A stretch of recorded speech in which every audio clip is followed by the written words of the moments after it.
El Centro Cristiano Internacional presenta El Mensaje de la Semana.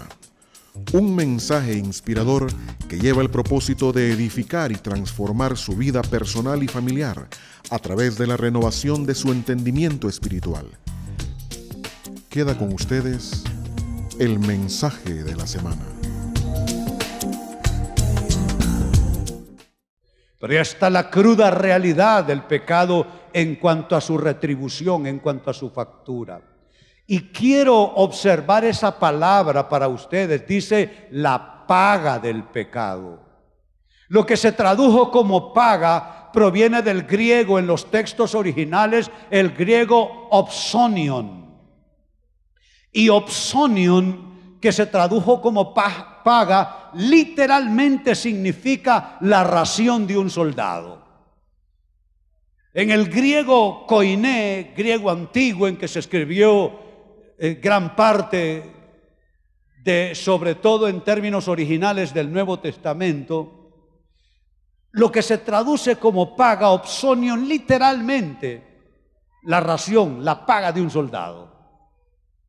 Yo fui soldado, aunque no lo crean y no tengo pinta, pero fui soldado casi por espacio de un año.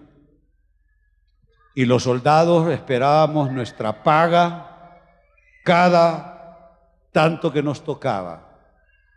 Y en los batallones eran tan pícaros que nos cobraban el uniforme, nos cobraban las botas, nos cobraban la faja, nos cobraban todo. O sea que, ¿y sabe cuál era la paga de un soldado cuando yo fui soldado? 100 lempiras al mes.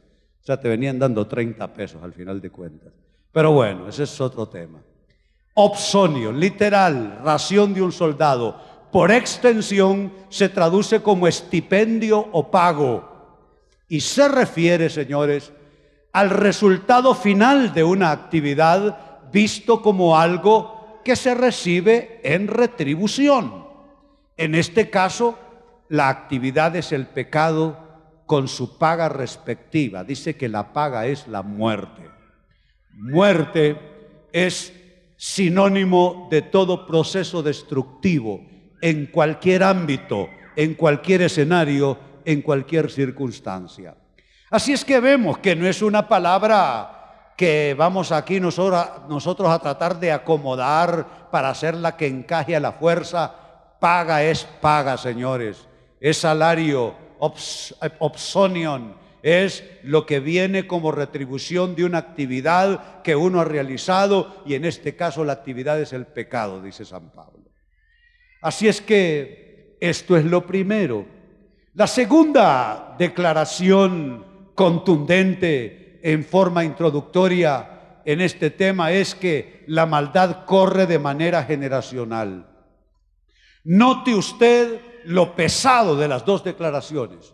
La primera, que el pecado trae consigo una factura, trae una paga, así no importa quién es usted, cuál es su procedencia, cuál es su trasfondo, su nivel educativo, su condición intelectual, da igual. Esto se aplica a todos los seres humanos. Hay paga por el pecado. La otra declaración contundente es esta: la maldad corre de manera generacional. Y atención a lo que dice la Biblia desde sus textos más iniciales. Dice en el libro de Éxodo, segundo libro de la Biblia, escrito por Moisés, ya que Moisés escribió los primeros 5 libros de la Biblia. Moisés escribió el Génesis, donde está toda la creación. Dios le relató toda la creación a Moisés. Entonces Moisés relata algo que sucede. Déjenme ponerlos en contexto.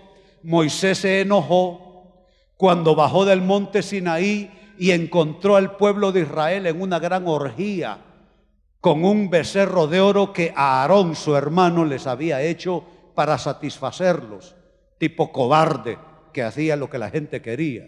Por eso yo en esa clase de líderes que hacen lo que la gente quiere, yo por eso no creo. No voten por esos individuos que no tienen carácter, que no saben mantenerse, porque un líder debe tener carácter y debe mantenerse en las cosas que debe mantenerse. Pues este Aarón era un cobarde y les armó la orgía. Moisés llega con las 2 tablas de los 10 mandamientos, se disgusta y las tira y las quiebra del enojo. Entonces Dios lo vuelve a convocar y lo invita de nuevo al Sinaí, y esto es lo que está sucediendo. Pasando delante de él proclamó, no Moisés. Dios pasa delante de Moisés en la cima del Sinaí, pero quien proclama esto no es Moisés, sino Dios mismo. Hablando y refiriéndose a sí mismo, proclamó Dios lo siguiente: el Señor, Dios clemente y compasivo, lento para la ira y grande en amor y fidelidad. Pregunto, ¿cuántos han experimentado esto de Dios? Yo sí. Muy bien, sigue diciendo que mantiene su amor hasta 1000 generaciones después y que perdona la iniquidad, la rebelión y el pecado. Pregunto, ¿cuántos han experimentado esto? Yo sí. Sigue diciendo, pero que no deja sin castigo al culpable, sino que, atención, castiga la maldad de los padres en los hijos y en los nietos hasta la 3ª y la 4ª generación. ¡Wow! No sé si notaron que primero él reitera su compasión. Compasión hasta 1000 generaciones. O sea que su compasión no tiene límite. Hasta 1000 generaciones. Pero si solo lo dejamos en compasión, en misericordia y en perdón hasta 1000 generaciones, entonces hagamos lo que querramos. ¿Verdad? Hagamos lo que querramos, hagamos con nuestra vida desastre tras desastre, hagamos cuanta atrocidad se nos antoje, porque ya Él reiteró que perdona y extiende su misericordia hasta 1000 generaciones. Pero hay cosas que debemos cuidar, no obstante Dios es bueno. Y es que Él castiga la maldad de los padres en los hijos y en los nietos hasta la 3ª y la 4ª generación. Esto es uno de los pasajes más difíciles de aceptar en la Biblia, más difíciles de digerir. Significa que puede ser que yo haga algo y yo obtenga el perdón, pero que generaciones por delante mío, o más bien por detrás mío, esas generaciones puedan experimentar algo del efecto de la ola expansiva de los que fueron mis propias malas actitudes, disconductas y procederes pecaminosos. Es un texto sumamente difícil de asimilar, de aceptar. Y quiero que noten estas 2 palabras que quiero rápidamente observar con ustedes. Dice que castiga y dice que castiga la maldad. Veamos qué es esto. Lo que se tradujo como castiga proviene directamente en los textos originales del hebreo pakad. Y pakad, literalmente en su acepción más simple o más primaria, significa visitar. Visitar con intención hostil o amigable, según el caso. Pakad es visitar. Te voy a visitar, dice Dios, más adelante en tus generaciones. Puede ser una visita amigable, puede no serlo, dependiendo de lo que haya estado pasando. Pues de allí que, por analogía, pakad se traduce como sobrever, como cargar, como depositar, como contar, como juzgar, como recordar, como visitar, ya que creo que así tradujo la Reina Valera 60. Yo visito la maldad de los padres sobre los hijos hasta la 3ª y 4ª generación. Y se traduce también como castigar. ¿Sabe? Yo quisiera poder decirles a ustedes que el Dios de la Biblia es Santa Claus, que solo sirve para traer juguetes y regalos y presentes montado en un trineo y que se introduce en nuestras vidas cargando una bolsa con toda clase de regalos que llevan los nombres de todos nosotros. Pero decirles esto sería decirles una fantasía y sería atentar contra el Dios de la Biblia. Lo que he de decirles es que Dios observa nuestras vidas, Dios observa nuestros actos y tenemos la posibilidad, no Él, sino nosotros, de maldecir a nuestras generaciones futuras.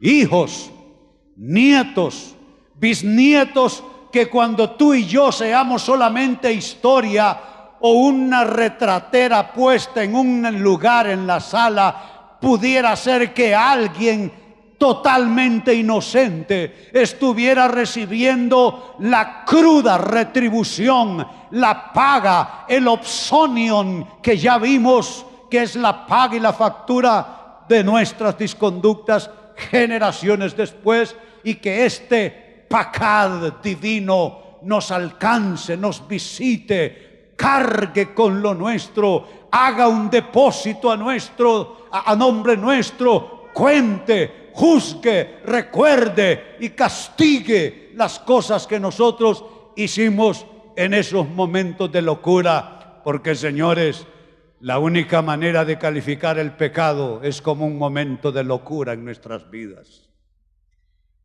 Dice que castiga. ¿Y qué es lo que castiga? Castiga la maldad.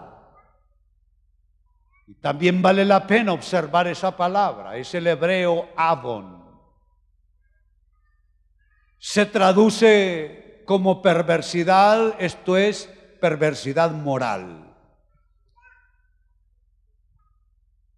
Y de ahí entonces sus distintas acepciones. Avon se traduce como maldad, tal como aparece en la versión que yo leo.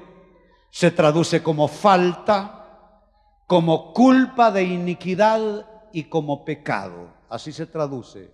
O sea que el hebreo avon no trata con ninguna otra forma de conducta que no sea la conducta pecaminosa de nosotros los humanos. Se refiere a nuestra maldad, a nuestras faltas, a nuestras culpas de iniquidad y a nuestros pecados.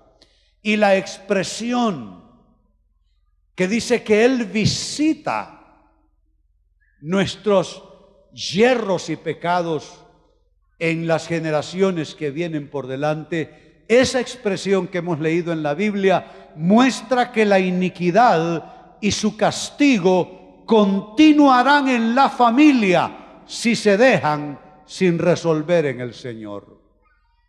De allí que lo más inteligente es volver nuestro rostro a Dios y decirle a Él lo que no le hemos contado a nadie y conversar con Él lo que no tendríamos valor de conversar con otro ser humano, lo que nadie sabe de ti, lo que no sabe quien duerme a tu lado en tu lecho cada noche, lo que no sabe el que come y se sienta alrededor de la mesa contigo todos los días, lo que no sabe de ti aquella persona que ve televisión contigo todas las noches.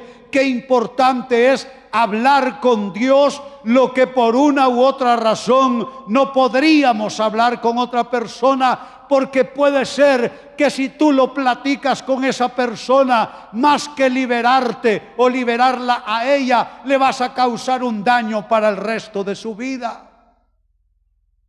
¿Sabe qué les digo yo a las parejas, por ejemplo, cuando uno de los dos peca contra el otro en infidelidad? No le digas los detalles, porque si le dices los detalles, la persona se va a obsesionar con eso.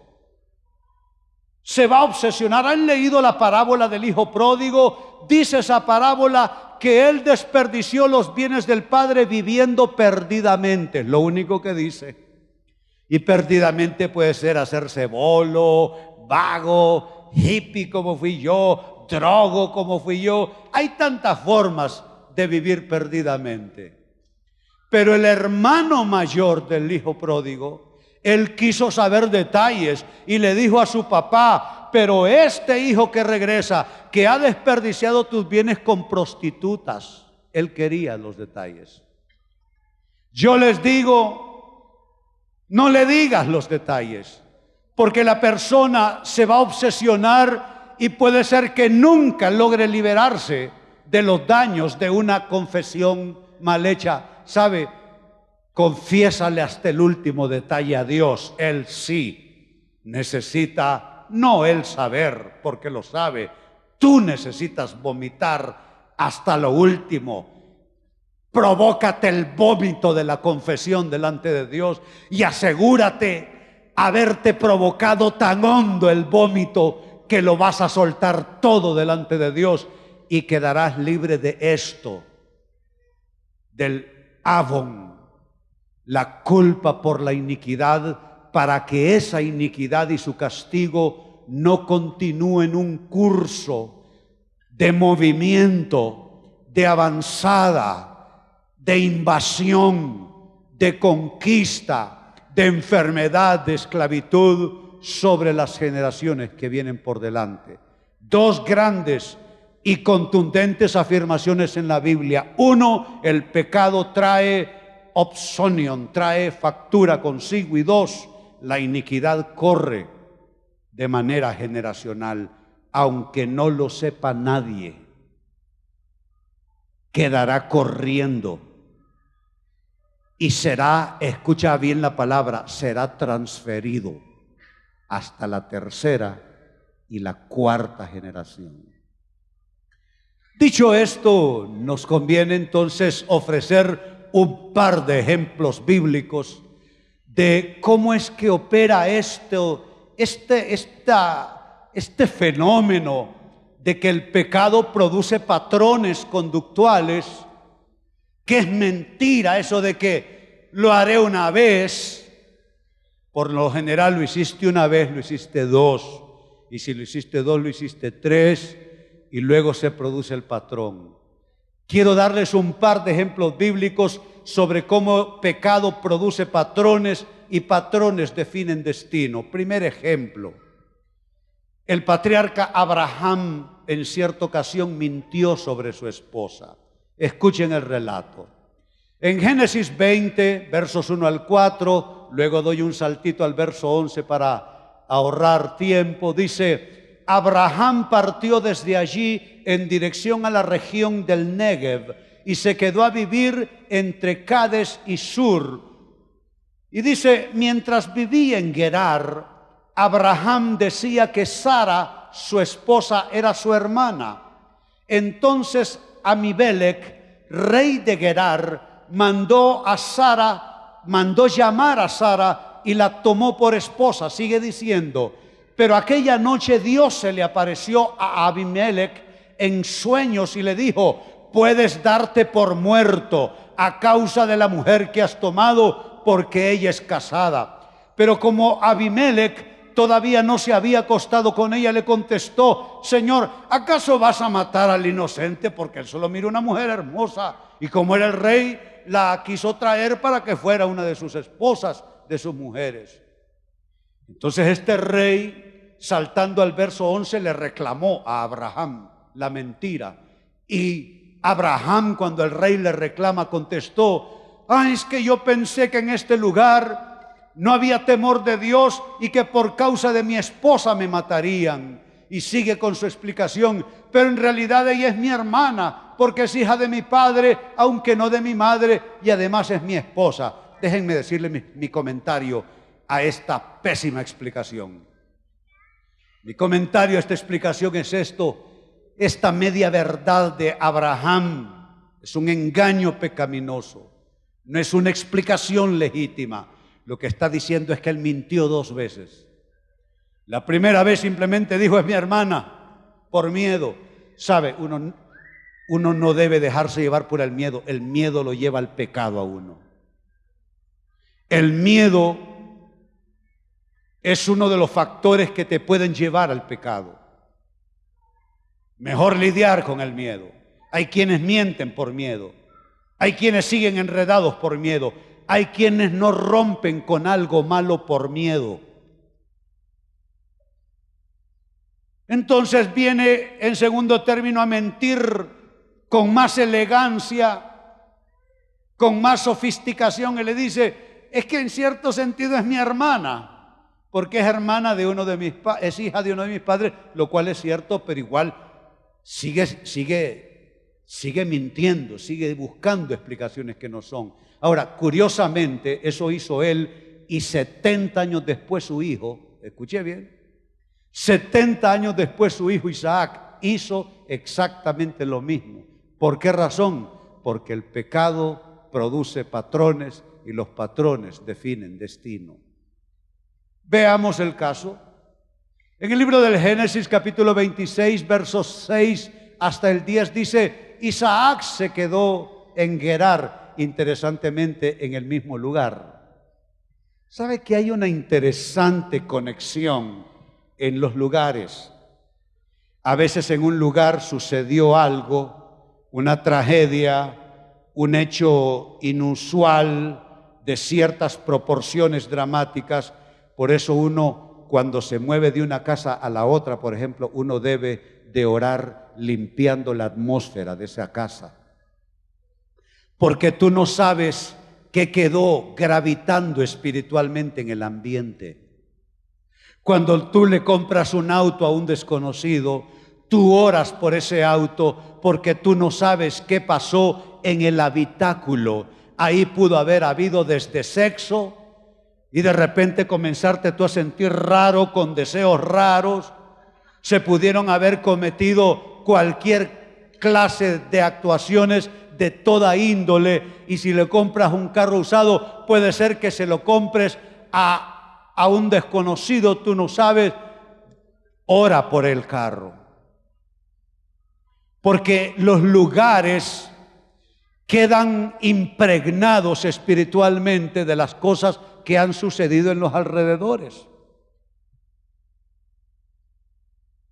Y bueno, sucede que se fue a quedar en el mismo lugar, Gerar. Y cuando la gente del lugar le preguntaba a Isaac acerca de su esposa, él respondía que ella era su hermana. Tan bella era Rebeca que Isaac tenía miedo de decir que era su esposa, pues pensaba que por causa de ella podrían matarlo. Y concluye el relato diciendo que algún tiempo después, mientras Abimelech, descendiente de aquel, el rey de los filisteos, miraba por una ventana, vio a Isaac acariciando a su esposa Rebeca.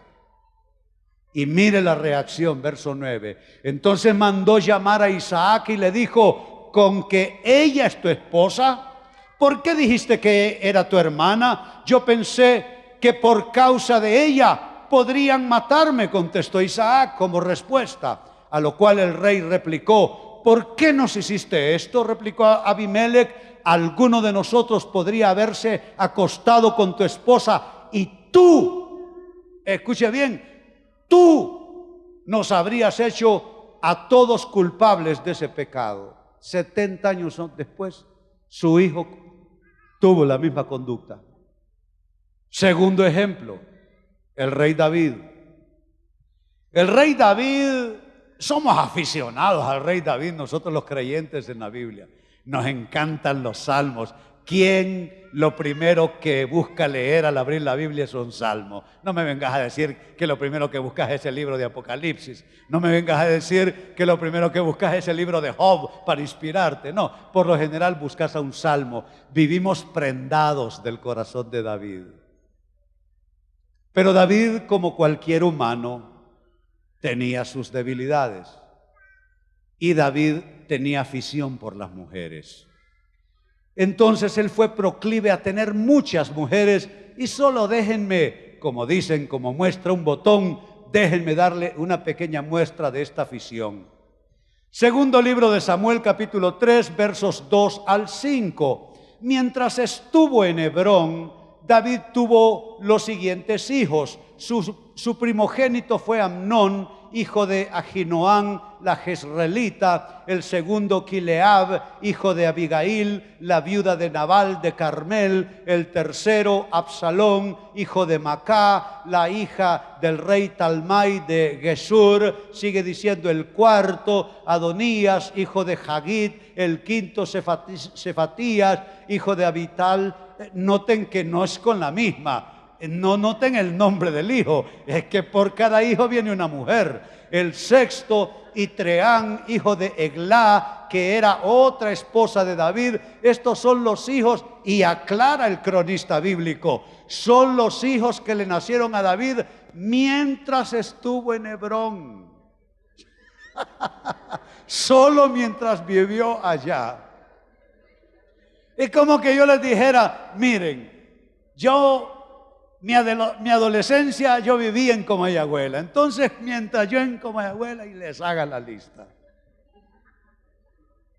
Y no concluye, eso es mientras vivía en Hebrón. Sigue diciendo ahora, 2 Samuel 5, versos 13 al 16, cuando David se trasladó de Hebrón a Jerusalén, otra tanda. Cuando se trasladó de Hebrón a Jerusalén, tomó más concubinas y esposas, con las cuales tuvo otros hijos y otras hijas. Y dice, los hijos que allí tuvo fueron Samúa, Sobab, ya ni los nombres de las mujeres se dan, como muy larga esa lista: Sobab, Natán, Salomón, Ibjar, Elisúa, Nefeg, Jafía, Elisama, Eliadá y Elifelet. Todo eso fue mientras vivió en Jerusalén. ¿Terminó el texto? Sí, muy bien. Tuvo afición por las mujeres. ¿Y qué van a creer? El rey Salomón, cuya sabiduría es legendaria, heredó la misma proclividad de papá David. También tuvo afición por las mujeres y heredó la misma tendencia. Y mire lo que se dice de Salomón.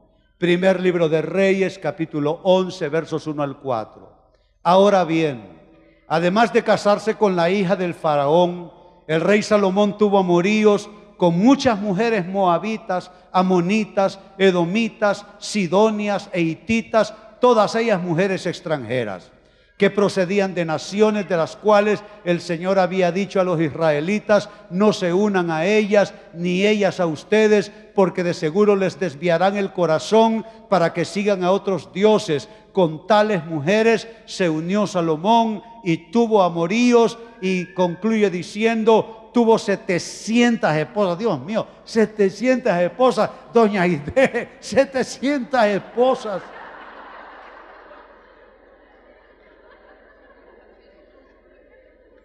Si yo ni con una puedo. Tuvo 700 esposas que eran princesas, 300 concubinas. Todas esas mujeres hicieron que se pervirtiera su corazón. Y en efecto, cuando Salomón llegó a viejo, sus mujeres le pervirtieron el corazón, de modo que él siguió a otros dioses. Son claros ejemplos, señores, de cómo pecado produce patrones, patrones definen destino. Mi esposa siempre tiene un dicho que a mí me conmueve y me enternece.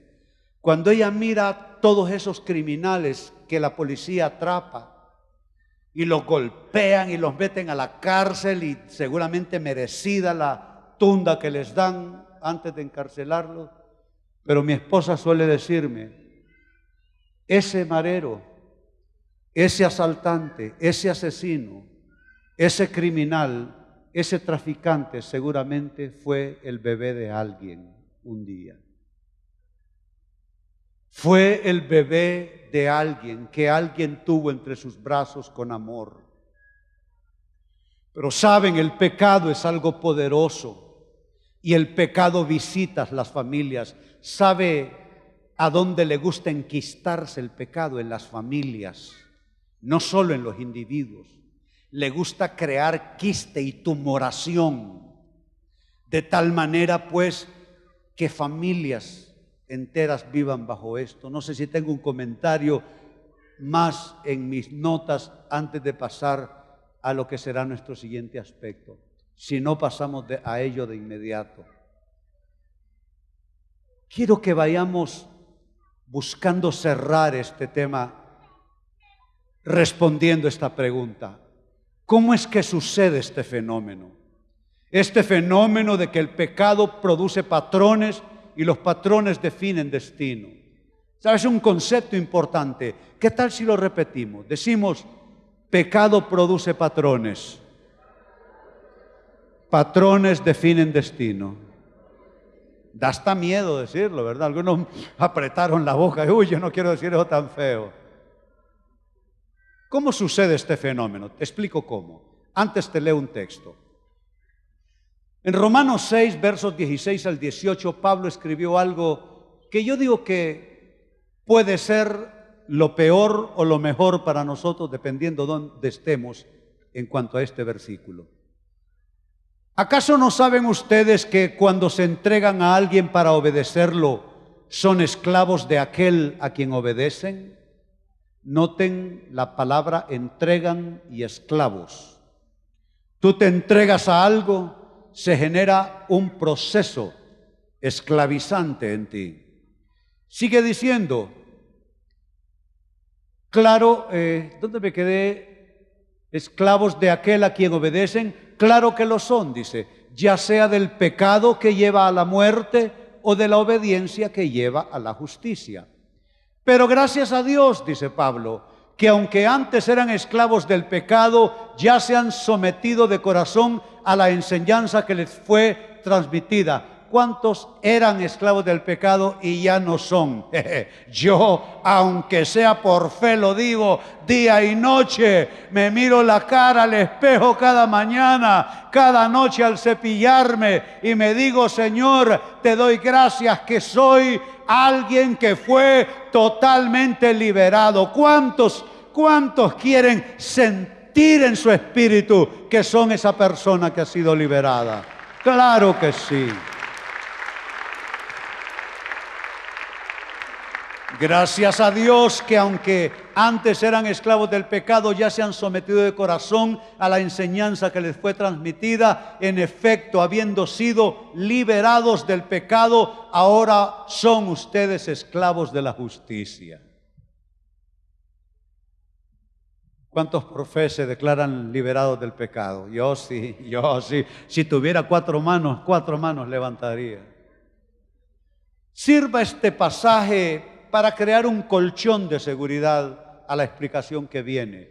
¿Cómo se activa y se opera el fenómeno de que pecado produce patrones, patrones definen destino? Bueno, un comentario en el camino. Este texto indica con claridad, tengo unas ayudantes bárbaras yo, sí, muy bien. Este texto indica con claridad que aunque el pecado es esclavizante, es posible romper sus patrones y liberar el destino del individuo. Es la manera de resumir Romanos 6, 16 al 18 que leímos. Indica con claridad San Pablo que aunque el pecado es esclavizante en cualquiera de sus manifestaciones, es posible romper su poder, es posible romper sus patrones y es posible liberar el destino del individuo. En mi caso, bendigo yo a mis nietos, bendigo a mis hijos. No serán lo que yo fui.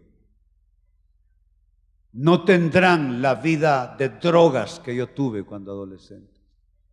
Y peleo porque eso no es perfumito que tú le das al spray y ya el perfumito duró y capaz que pasan 24 horas y pasa la persona, ay, qué rico huele usted. No, esto no es un spray, esto no es un perfumito.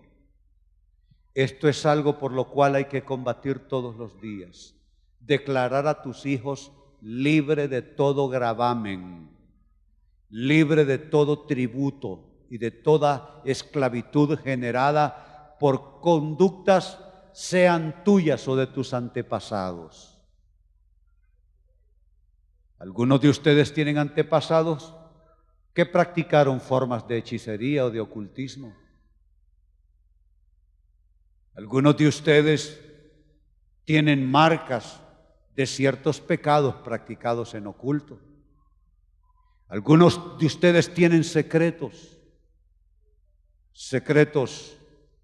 inconfesables humanamente hablando. Pero tranquilos, se puede romper el poder esclavizante del pecado, se puede romper sus patrones y se puede liberar el destino del individuo. Ahora sí les explico cómo es que se genera ese fenómeno esclavizante del pecado que produce patrones y define destino. Lo primero, todo comienza con que cometes un acto de pecado y lo dejas sin resolver. Y te dices lo que nos decimos todos: solo fue esta vez, de aquí no pasa, no lo vuelvo a hacer. ¿Sabe cuándo yo me decía no lo vuelvo a hacer? Cuando siendo un adolescente rebelde iba a parar a Casamata y a lugares así. Les he contado mi experiencia en Casamata, en cuclillas, 300 presos en una celda. Y se venían las heces y los orines de los presos. Y ahí uno no se puede ni sentar, es que estamos hacinados. Entonces me pongo en cuclillas y cuando pongo la mano en heces y en orinas de otros presos. ¿Y sabe qué? Comencé a llorar. Yo era un niño. ¿Cuántos años habría tenido yo en ese entonces? 15 años. 16 años, una cosa así. No, 16 es mucho.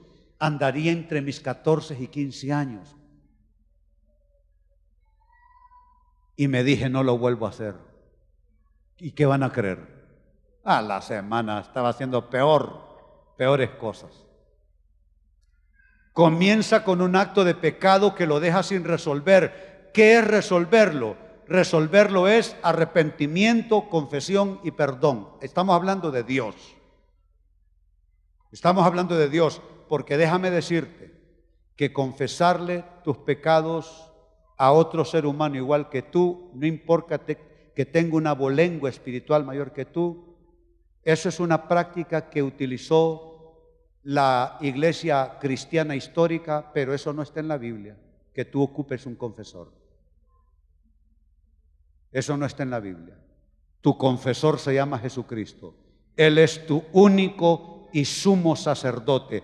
A Él tú le confiesas tus pecados, a nadie más.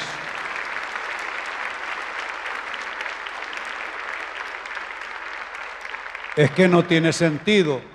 ¿Para qué me lo vas a confesar a mí si soy igual de pecador que vos? ¿Verdad? No tiene sentido. ¿Cómo carne le va a confesar a carne?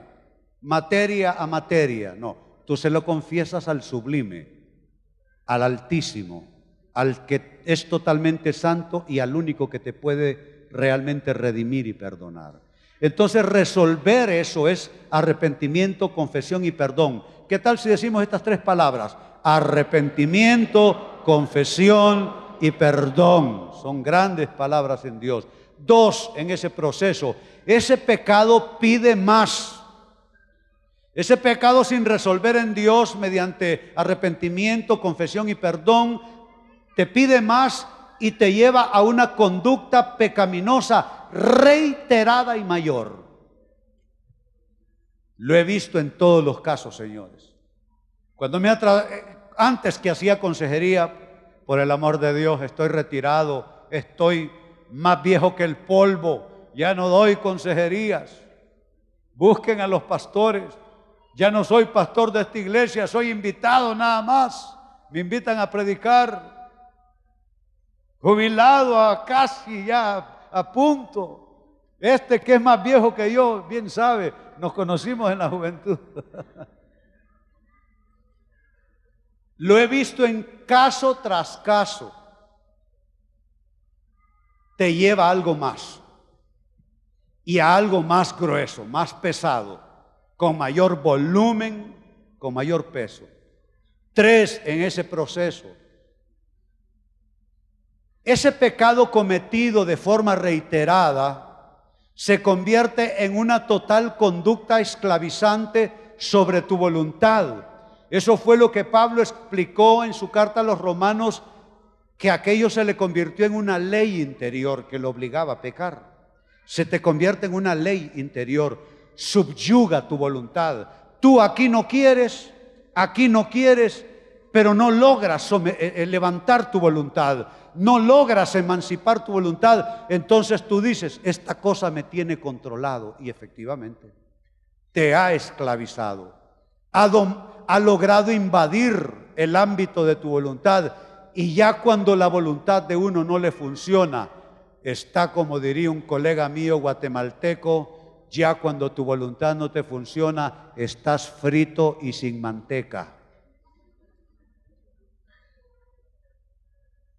Subyuga tu voluntad, se convierte en una actitud esclavizante sobre tu voluntad, y ya una vez llevado a ese nivel número 4, en ese proceso, el pecado ya como una conducta continua, arraigada, oculta, abre las puertas a la actividad demoníaca. Hay un momento donde Satanás comienza a participar. Hay un momento donde todo tiene que ver con carne, tentaciones, ámbito humano.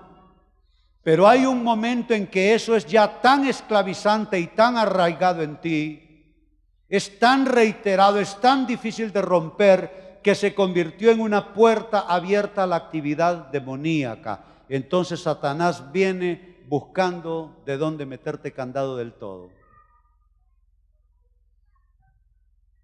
Y finalmente esto, ya con actividad demoníaca participando, una vez que el maligno se ha introducido en la vida, en las circunstancias, en la historia de alguien, crea, escuchen ustedes, crea vínculos encadenantes. Este es un concepto importante. Crea vínculos encadenantes para atar a otros familiares y descendientes con ese mismo pecado y con sus consecuencias. Ese es el final, o es el propósito final de Satanás: crear links, vínculos encadenantes, y de repente te comienzas a parecer al abuelo, no en tus virtudes precisamente. Entonces el bisabuelo que ni lo conociste, o la bisabuela, o la tía abuela, o el tío abuelo, quien sea, y te le comienzas a aparecer no necesariamente en sus virtudes. ¿Sabes por qué? Porque Satanás creó el vínculo esclavizante y alcanzó a otros familiares y descendientes. Entonces se establece la cadena, y entonces se da total forma al concepto de manera vivencial. Pecado produce patrones, patrones definen destino. De allí pues, hermanos, hermanas, la importancia del arrepentimiento, la confesión y el perdón. ¿Para alcanzar qué? Para alcanzar liberación personal en primer lugar, y para alcanzar liberación familiar y librar a los terceros y a los cuartos en las generaciones, los que vienen detrás tuyo, los que incluso no han nacido y nacerán en los años próximos. Porque déjenme decirles esto no es para nosotros los adultos, que pensemos hacia atrás en lo que hemos hecho. Jovencitos solteros que todavía no son padres, esto perfectamente tiene aplicación a seres humanos que no han nacido, porque el vínculo encadenante ya está activo en un determinado marco familiar y en determinada conducta individual. Les invito a ponerse en pie. La oración que viene es vital, porque vamos a orar por fe y con autoridad para romper toda cadena. para que no se encarne en ti esta cruda realidad. Pecado produce patrones, patrones definen destinos.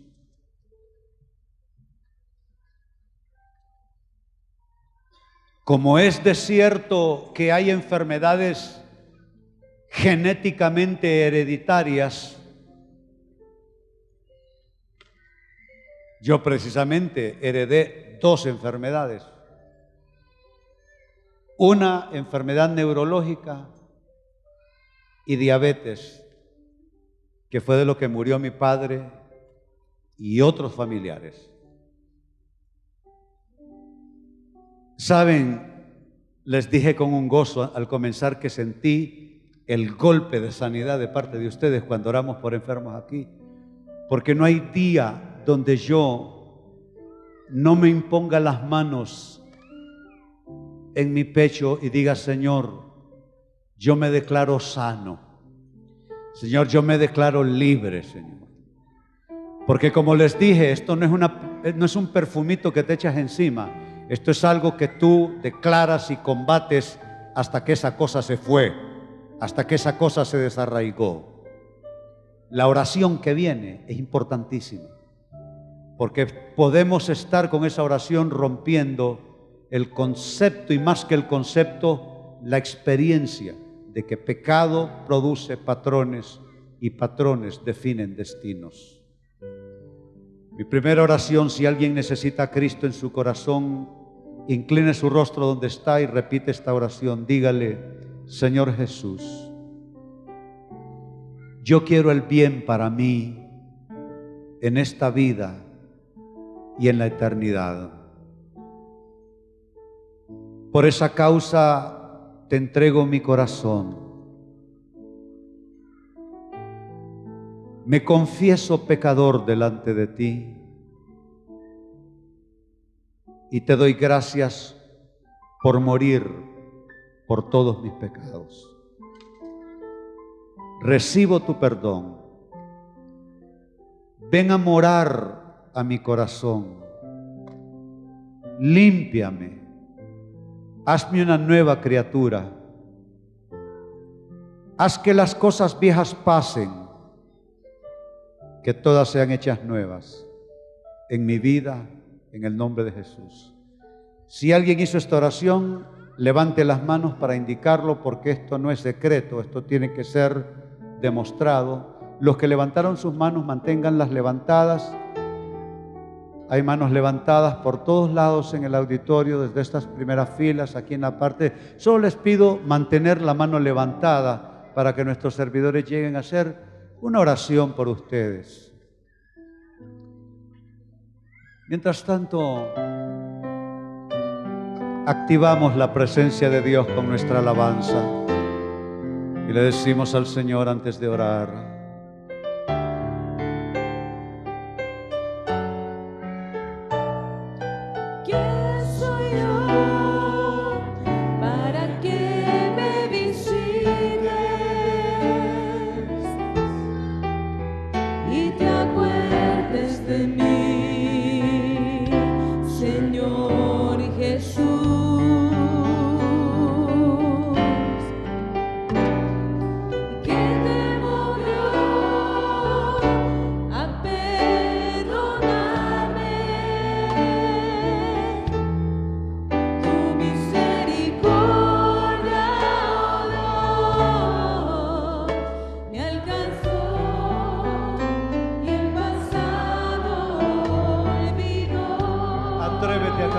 repetirlo nuevamente, dile: ¿quién soy yo para que me visites y te acuerdes de mí, Señor Jesús? ¿Qué te movió? ¿Qué te movió a perdonarme? Tu misericordia, oh Dios, me abrazó y el pasado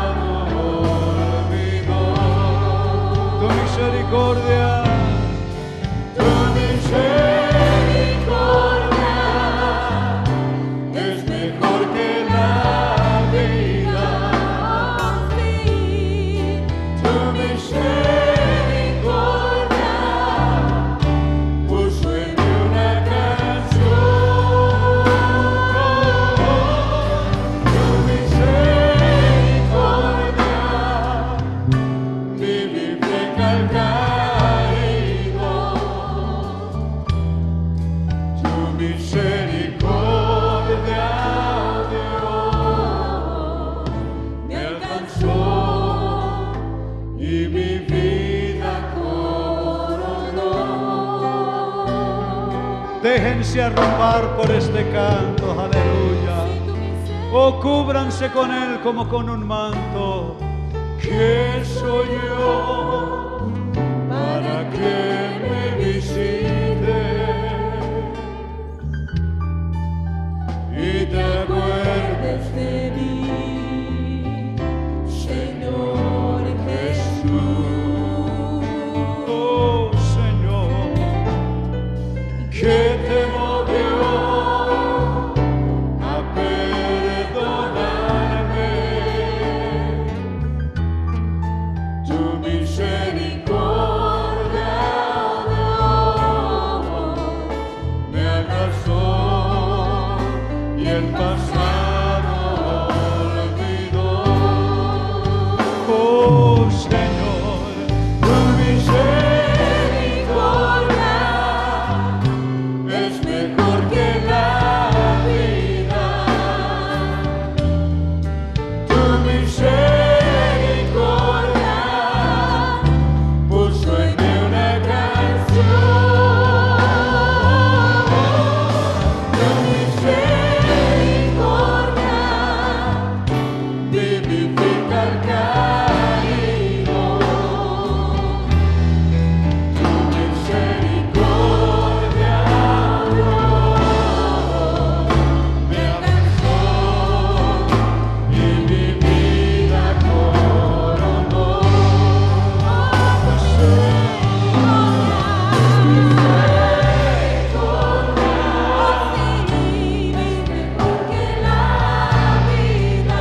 Siempre es mejor.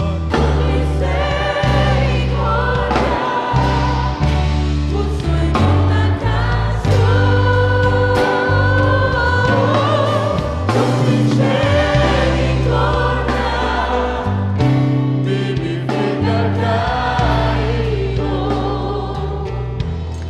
Tu misericordia, Dios, me alcanzó y mi vida coronó. Tu misericordia,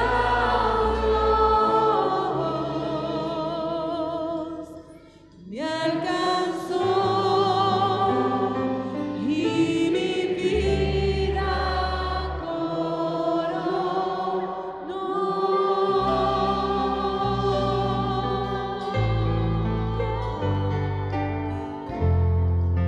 Señores, este es un momento especial, es un momento de rompimiento. Rompimiento en hilos que forman tejidos, no solo individualmente hablando, sino familiarmente hablando. Dios está aquí. Alza tus manos. Señor, yo vengo a tomar autoridad con base en tu palabra y en el nombre que es el nombre sobre todo nombre, el nombre de Jesús. Y vengo a hacer, Señor, una oración de rompimiento en el nombre de Jesús, para que cosas que están sucediendo y no deben suceder, no sigan sucediendo. Y que cosas que debieran pasar y no están pasando, comiencen a pasar y a activarse en nuestras vidas. Vengo contra toda cadena, vengo contra todo poder esclavizante en el nombre de Jesús. Y aquel que liberó a aquel hombre presa de la actividad de entidades demoníacas de tal manera que se le tomaba por un demente en aquel pueblo, en aquella ciudad, y lo ataban con cadenas, pero él se soltaba de las cadenas y vivía en lugares solitarios, en los lugares donde estaban las tumbas, donde estaban los muertos. Se encontró Jesús y Jesús produjo la oración o la palabra de rompimiento, y aquel hombre víctima de la esclavitud maligna quedó liberado e iba tras de él dando gloria a Dios. Y Jesús le dijo: devuélvete y dile a los tuyos lo que Dios ha hecho contigo. Yo vengo a hacer oración de rompimiento. Vengo a introducirme en el enramado genealógico de cada hombre y mujer al alcance de mi voz y de mi oración. Vengo a introducir la palabra de Dios, que con la mano fina del Espíritu Santo comienza a aplicar una cirugía de desprendimiento tumoral en el mundo espiritual. Cosas que aparecieron, algunas antes de ti, otras contigo. Da igual, puede venir generaciones antes que tú y tú estarlas padeciendo, o pudiste tú mismo activarlo. Pero yo suelto una palabra de rompimiento sobre ti, y es que tú no vas a seguir repitiendo la historia que se ha estado dando.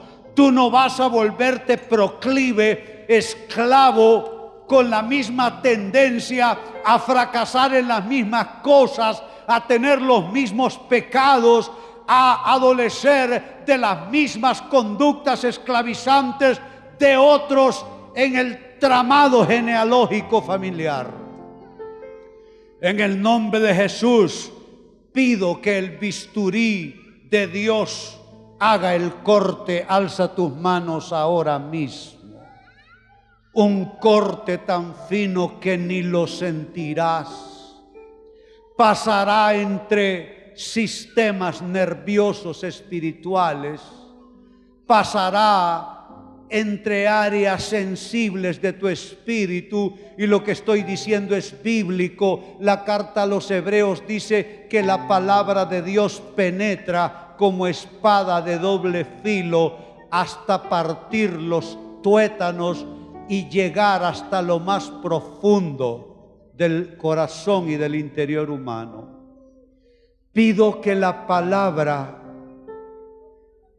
con una expertise que ningún cirujano puede tener en esta vida, comience a partir y a separar en tu espíritu cosas heredadas o cosas que tú has activado. En el nombre de Jesús, recibe perdón de tus pecados. Dile: Señor, yo recibo tu perdón de mis pecados más crueles, más vergonzosos. Y una vez habiendo tú recibido en esta breve frase el perdón de Dios, y si no lo hiciste, pon esta breve frase en tus labios. Tú puedes estar haciendo un giro en tu vida con solo decir: Señor, yo recibo tu perdón de mis pecados más crueles, de mis pecados más graves y vergonzosos. Y una vez hecha esta confesión delante de Dios, Él no necesita los detalles porque Él los conoce. Eres tú que necesitabas decírselo a Él. Entonces, hecho esto, ahora que se rompan los patrones, alza tus manos. Yo declaro se rompa todo patrón en ti que afecta en patrones tu conducta, pero que afecta en patrones a hijos, nietos, futuras generaciones, incluyendo niños no nacidos todavía.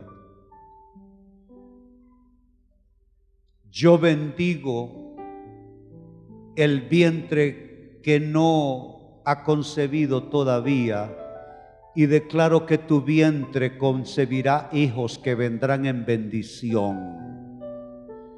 Tu vientre en su hora de concepción, mujer, concebirán hijos que no replicarán historias conocidas en tu familia, sino que tus hijos nacerán libres de todo gravamen, de toda tasa impositiva que el pecado trae consigo. Te declaro libre del opsonion, la paga, el salario, la retribución que trae el pecado en el nombre de Jesús.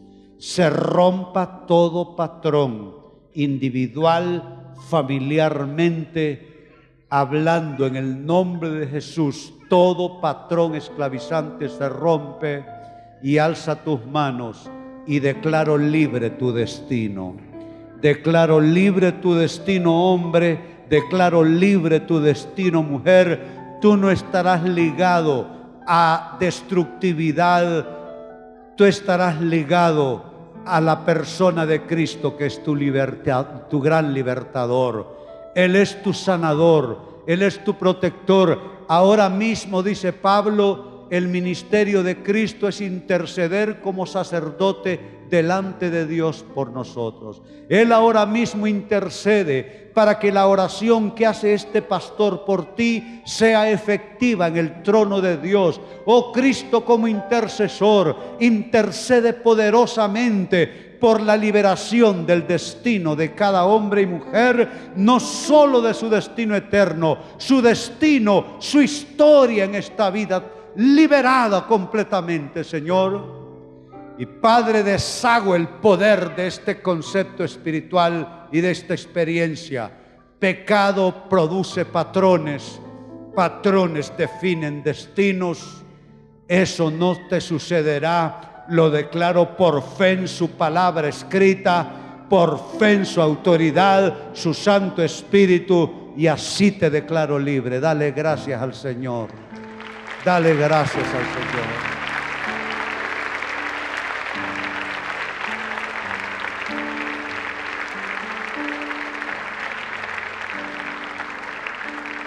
Y ahora recibe la bendición pastoral antes de despedirte. Que el Señor esté a tu lado y te sostenga. Declaro una semana bendecida para ti. El Señor, que conoce por cada situación por la que has de pasar, con cada persona con la que has de interactuar, con cada circunstancia que has de vivir, el Señor te dé una semana bendecida. Protección total declaro sobre ti.